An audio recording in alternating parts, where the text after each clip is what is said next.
Hey guys, I'm Pixel Dan, and this is a review of the Star Wars Rebels Darth Vader and Ahsoka Tano 2-pack.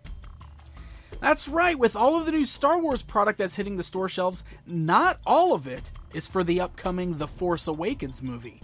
In fact, some of it is from the incredibly awesome Rebels cartoon series, which I adore. And this particular 2-pack right here is one I have been anxiously awaiting. So let's check it out. As you can see, it comes in that new window box packaging. So instead of being on a blister card, it's actually in this really fancy window box, which also features some really awesome artwork on it. I love the new packaging that we're seeing on all of the Star Wars figures right now. And then the back of that box doesn't really show a whole lot, but does give us brief descriptions of the characters from the Rebels cartoon series. Alright, so let's remove these figures from the box and take a closer look at them. So, the Rebels line was kind of the first line from Hasbro that started going towards that 5 points of articulation style. And I know that there are a lot of people who are against it, but there are also people who really like it, so it really kind of depends on what side of the fence you sit with these guys. But I personally will say that I feel that the 5 points of articulation aesthetic fits the Rebels style very well. In fact, I think part of the reason that I bought the Rebels toys was because that 5 points of articulation fit them so well and gave them such a vintage action figure feel. And that just seemed to go so well with the whole style of the cartoon series. So I've really liked the Rebels lineup so far, and Vader and Ahsoka have just really kind of come into play in the cartoon recently, so it was a big deal. And I know Hasbro kind of showed this off right away that we were getting figures of these two characters, so I knew I had to jump on it. So here they are. We've got Darth Vader and Ahsoka Tano out of the packaging.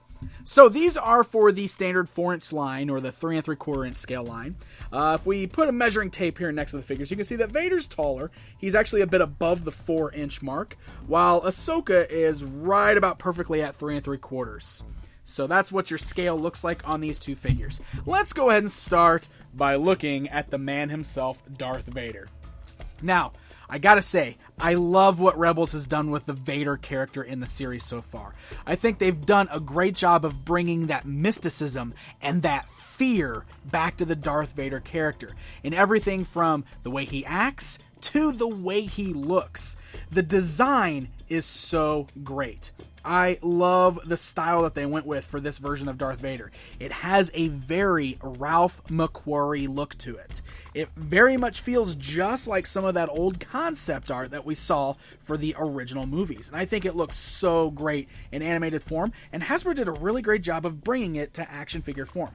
The shape of the helmet is the thing that I think I love the most. I mean, just look at that helmet, and look at the eyes. They've got this kind of a reddish tint to them. How cool is that? The way they kind of look red amongst the whole deep black of the rest of his outfit just gives him such an evil and kind of mysterious look. I love that. So that's part of the reason I've wanted this figure so bad. I think that the design element is so good on this guy.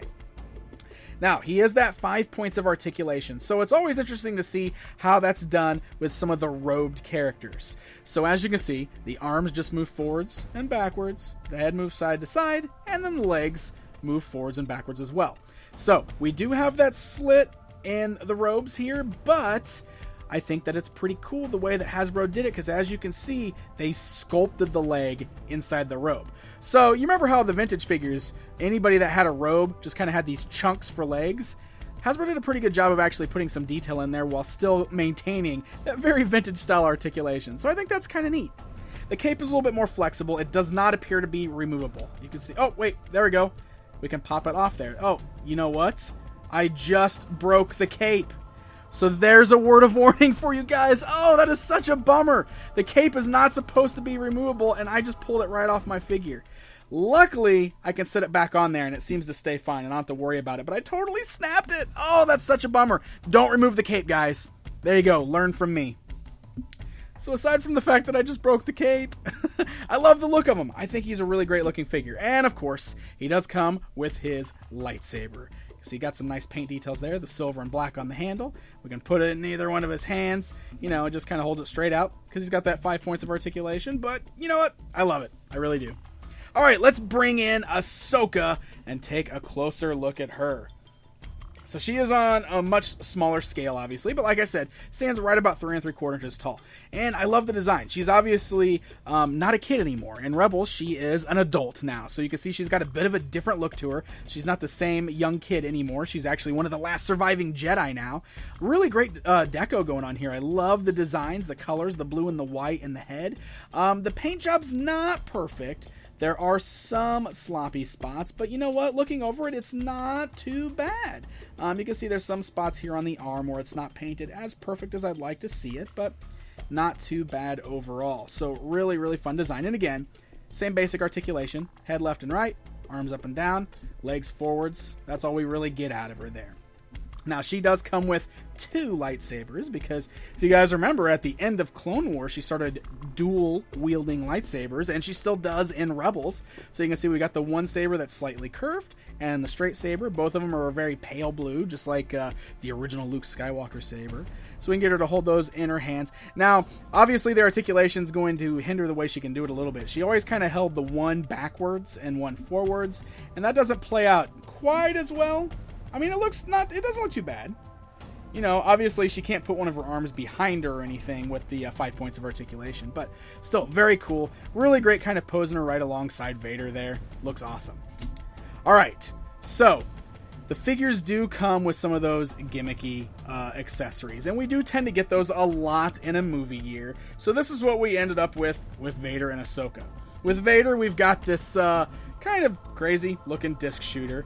Just has this kind of translucent red swirl. I don't know, maybe it's supposed to be like he's throwing his lightsaber. But you can see we got the little plunger on the back, and we can just kind of fire that away. Oh! And you can just reattach it just like that. Very simple. With Ahsoka, we have this crazy little spinning burst. So as you can see, we can get her to hold it in the center there, just like that, and then it rotates. So, I don't know. Is she spinning her lightsaber? I don't know. Honestly, I could do without these. I don't need these. I can totally throw these aside. I understand that they always include this sort of stuff in movie years because there's a lot of kids buying these toys. The accessories are for the kids. I can do without them personally. But, I gotta say, I'm really happy with these. Again, it's totally going to be one of those things where you're either okay with the 5 points of articulation or you're not. Personally, I really don't mind it, and I especially think it works very well with the Rebels figures. I really love that design of Darth Vader. He is so cool, so scary looking, and he fits in great. And now you can pair these guys up with the rest of your Rebels figures, and they look awesome. I am personally a huge fan. So this pack is just now starting to hit store shelves. If you're lucky, you can find it at places like Toys R Us or Target. So happy hunting, my friends, and until next time.